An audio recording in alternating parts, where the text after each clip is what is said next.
প্রিয় শিক্ষার্থী, আসসালামু আলাইকুম। মহাজপুর মহাবিদ্যালয় কর্তৃক আজকে অনলাইন ক্লাস বিষয় অর্থনীতি। আমরা দ্বিতীয় অধ্যায় ভোক্তা ও প্রদাতার আচরণ, এই অধ্যায়ে আমরা আজকে যোগান বিষয়ে আলোচনা করব। যোগান, যেটা বলা হয় কনসেপ্ট অফ সাপ্লাই। যোগান কি? Concept of supply,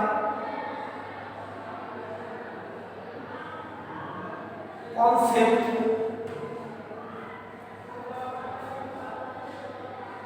of supply,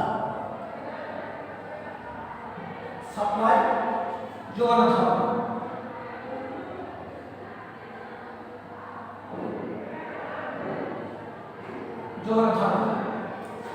যোগানের ধারণার মধ্যে যোগান কি সেই বিষয়গুলো আলোচনা করি।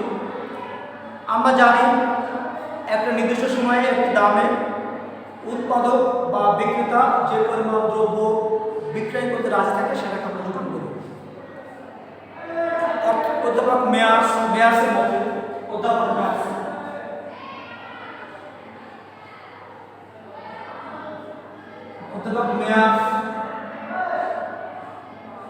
মেয়ার্সের মতে আমরা এভাবে লিখতে পারি, we may define supply as a schedule of the amount of goods that would be offered for sale at all possible price at an instant of given period of time. কোনো নির্দিষ্ট সম্ভাব্য দামে একটি ভোক্তা যে পরিমাণ দ্রব্য বিক্রয় করতে রাজি থাকে সেটাকে আমরা বলি যোগান। অর্থাৎ রঙ্গনাথ থমাস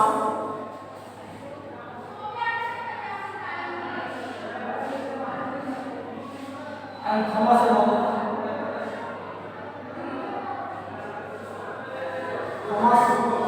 মতে কোন ফার্ম নির্দিষ্ট দামে যে কোনো ফার্ম, থমাসের মতে কোন ফার্ম নির্দিষ্ট দামে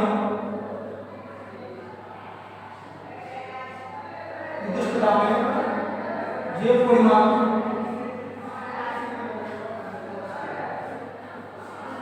দ্রব্য বিক্রয় করতে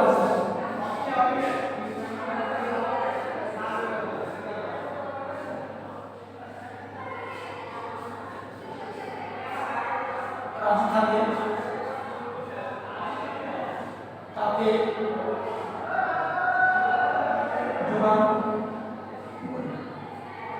আমরা অনেক সময় যোগান আর মজুতকে এক করে আমরা দেখি, কিন্তু এটার মধ্যে খুব পার্থক্য আছে।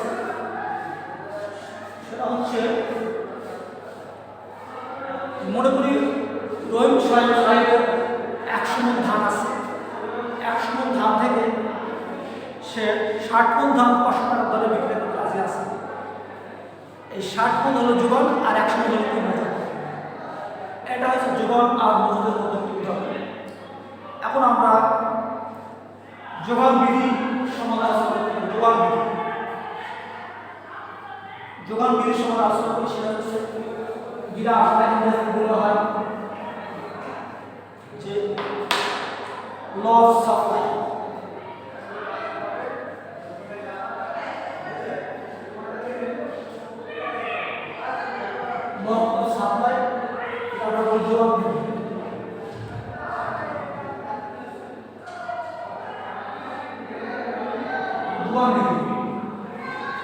আমরা জানি অন্যান্য অবস্থা যেমন সময়, উপকরণ ব্যয়, অন্যান্য দাম, কারিগরি যোগ্যতা, প্রাকৃতিক অবস্থা ইত্যাদি অপরিবর্তিত থাকা সত্ত্বেও দাম বাড়লে যোগান বাড়ে আর দাম কমলে যোগান কমে। এটা হচ্ছে যোগান বিধি। আমরা সাধারণত বলি দামের সাথে যোগানের সম্পর্ক সমমুখী অবস্থা। দাম বাড়লে যোগান বাড়ে। আমরা এটা কিভাবে বলতে পারি?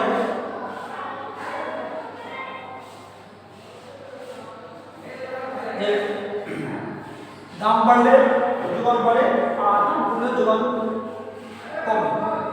যেমন আর পি আর কিউ আছে, যেমন মনে করি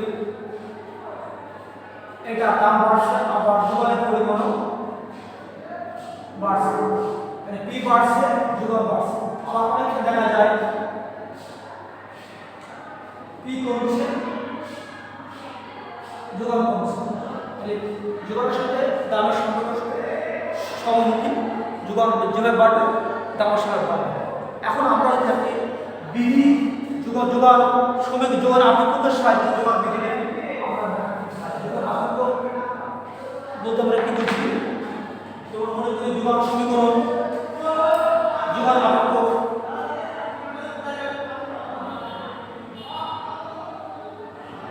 যোগান লিখতে পারি Q সমান 5 প্লাস 5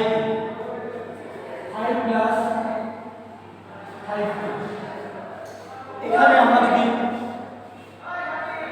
P সমান 5, এখানে আমরা যদি P সমান 1, P সমান 2, P সমান 3 হয়, তাহলে যোগান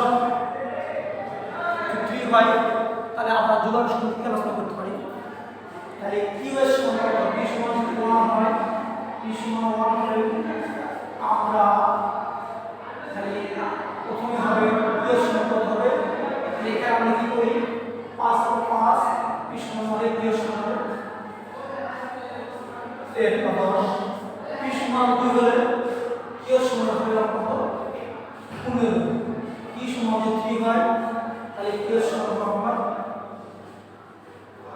20। আমরা এটাকে একটা তালিকার সাহায্যে সূচি তৈরি করি। আমরা কি বলবো যে দাম আর যোগান, দাম কত হলো, দাম আর যোগানের পরিমাণ কি হচ্ছে, দাম যদি প্রথমে ধরেছি 1 2 3, কিউ এর সমান কত হচ্ছে, কিউ এর সমান 10 বা 15 আর কত হচ্ছে 20। আমরা দাম কি 1 2 3 হয়, যোগের পরিমাণ 10 15 20। আমরা এটা ব্লক সৃষ্টি করে এর সাথে ব্লক সৃষ্টি করি, এটা সূচি, এটা যদি স্থানাঙ্ক বিন্দু আছে এটা আমরা মনে করে দিতে পারি A B C, sorry A B C, A B C। এটাকে আমরা রেখা দিতে পারি, রেখাটাকে আমরা সহজে আমরা দেখে নিই, রেখাটাকে আমরা দেখে নিই। আমরা ভূমিরূপ লম্ব আমাদের ভূমিরূপ x লম্ব y, যত পরিমাণ মূল বিন্দু ও যোগানের পরিমাণ যদি আমরা দেখি যোগানের পরিমাণ, যোগানের পরিমাণ আর এখানে দেখি দাম লিখে দাম, আমরা যোগান করতে যোগান পরিমাণ 10 15 20 আর দাম 1 2 3। দাম কত হয়েছে আমরা দাম তো জানি 1 2 3, আর যোগান কত হচ্ছে 10 15 1 2 3, তখন 10 15 20। আমরা যখন দেখি দাম যখন 1 টাকা তখন যোগানের পরিমাণ হচ্ছে 10 কেজি বা 10 টাকা বলতে পারি। তাহলে এই জিনিসটাকে আমরা এর সাথে সমাধান করার জন্য কি করি, এই দাম যখন আরো বেড়ে গেছে 2 টাকা তখন যোগানের পরিমাণ বেড়ে গেছে 15, মানে 2 টাকা দাম আমি 15 কেজি ক্রয় করতে ইচ্ছুক। দাম যখন আরো বেড়ে গেছে তাহলে আমি আরো বিক্রি করব আরো বেশি পরিমাণে করতে হবে, বুঝতে হচ্ছে দাম যখন বেড়ে 3 টাকা হয়েছে তাহলে যোগান বেড়ে গেছে 20 কেজি বা 20 টাকা, তাহলে আমরা এসব সম্পর্কে এটা সেল করতে পারি।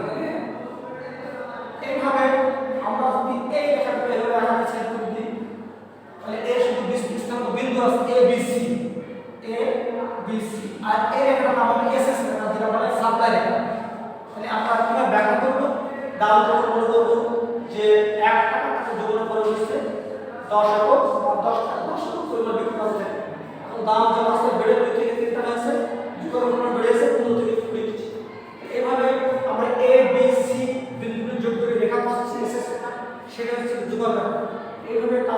যোগান সূত্রের সাহায্যে একটি যোগান রেখা অঙ্কন করা যায়। যোগান রেখা অঙ্কন করা যায় আমরা এইভাবে। এর একটু ব্যতিক্রম আছে, আমি একটু আলাপ করি। সেটা হচ্ছে সীমিত যোগান বিশিষ্ট উপকরণ। যেমন মনে করি যে সকল দ্রব্য যোগান সীমাবদ্ধ, সেক্ষেত্রে বিভিন্ন ব্যতিক্রম ঘটে। যেমন একটি জমি স্থানান্তরযোগ্য নয়, জমির যোগান সীমাবদ্ধ, জমির দাম বেড়ে গেল, আমরা স্থাপন করতে পারি না, এক্ষেত্রে বিদ্যুৎ ব্যতিক্রম ঘটে। তারপরে এরপর আছে উপকরণের সীমাবদ্ধতা, মৌসুমী দুর্যোগ, প্রতিকূল অবস্থা, অনন্ত পরিবহন যোগাযোগ ব্যবস্থা, মন্দার সময়, এগুলো হচ্ছে যোগান বিদ্যুৎ ব্যতিক্রম। এইভাবে আমরা যোগান সম্পর্কে কিছু বিষয়ে আলোকপাত করতে পারি বা আলোকপাত করলাম। আমরা এ বিষয়ে আমরা আরও পরবর্তী ক্লাসে বিস্তারিত আলাপ করতে পারি। এখন আমরা আরেকটি বিষয় লক্ষ্য করি, সেটা হচ্ছে কি, সেটা আমরা করতে পারি, সেটা কি যোগান কি কি বিষয়ের উপর নির্ভর করে সেগুলো আমরা দেখি। যেমন যোগান, যেটা ইংরেজিতে বলা হয় ডিটারমিনেশন অফ সাপ্লাই। যেমন বলি যে নিজস্ব দ্রব্যের দামের উপর যোগান নির্ভর করে, উৎপাদন ব্যয়ের উপর নির্ভর করে, তারপরে ক্রমবর্ধমান উৎপাদন বিধির উপর নির্ভর করে, দ্রব্য চাহিদার উপর নির্ভর করে, প্রাকৃতিক অবস্থার উপর নির্ভর করে, কারিগরি দক্ষতার উপর নির্ভর করে, তারপরে সরকারের নীতির উপর নির্ভর করে, যুক্ত যোগান, নিজস্ব উৎপাদিত পণ্য ভোগ, এগুলোর উপর যোগান নির্ভর করে। আমরা এভাবে যখন যোগান সম্পর্কে বিস্তৃত আলোচনা করলাম বা যোগান কাকে বলা হয়, যোগান বিধি কি, এখন আমরা যদি যোগান আবিক্ষেপ নিয়ে একটু কথা বলি তাহলে সেটা তোমরা আরও বেশি বুঝবে। সেটা হলো যোগান সমীকরণ আকার যদি লেখে, আমরা জানি চাহিদা যেমন সমীকরণ ছিল, যোগানের সমীকরণ ঠিক একইভাবে একই নিয়মে, এখানে কোনো ব্যাখ্যা করবে। যেমন মনে করি যোগান সমীকরণ আবিক্ষেপ দেখা যাবে। প্রথমত মনে করি কিউএস সমান এক ফাংশন পি। এখানে কিউএস সাপ্লাই অফ কোয়ান্টিটি, যেটা বলা হয় যোগানের পরিমাণ, এর ফাংশন, আর পি, পিএস স্বাধীন চলক আর পিএস অধীন চলক। দামের উপর নির্ভর করে যোগান, মানে দাম যদি বেশি হয় যোগান বেশি হবে, আর দাম কমলে আবার যোগান কমবে। তাহলে স্বাধীন চলক স্বাধীনের উপর নির্ভর করছে যোগানের পরিমাণ, এর সমান এক ফাংশন, যেখানে সমতা অবস্থা বিরাজ করে বা অঙ্কের ফাংশন দেখানো যায়। এখন এইটাকে এনএসসি বলা হয় মৌলিক অপেক্ষক। আর আদর্শ অপেক্ষক বলতে কি বুঝি, ওইটাই বোঝা যাবে। আদর্শ অপেক্ষক এটা হচ্ছে আদর্শ অপেক্ষক, আর মৌলিক অপেক্ষক এটা হচ্ছে কি বলবো, মৌলিক অপেক্ষক। মৌলিক অপেক্ষক। আর এইটাকে বলবো কিউএস সমান 5 + 5p, এটা হচ্ছে আদর্শ অপেক্ষক। আদর্শ অপেক্ষক, আদর্শ অপেক্ষক। আমরা সেটার সময় বলতে এবার সেখানে এরা বাস্তব উপস্থিতি 5 + 5p, হ্যাঁ, এটার সাথে এটা বের করলাম। এই ক্ষেত্রে প্রতিটি নিয়মের সাথে আমরা বের করতে পারি। আমরা যদি চাহিদা ভালো করে শিখি তাহলে আমরা যোগানও ভালো করে শিখতে পারবো ইনশাআল্লাহ। আমরা পরবর্তীতে আছে আমরা এর সম্পর্কিত তোমাদের আরও বিস্তৃত আলোচনা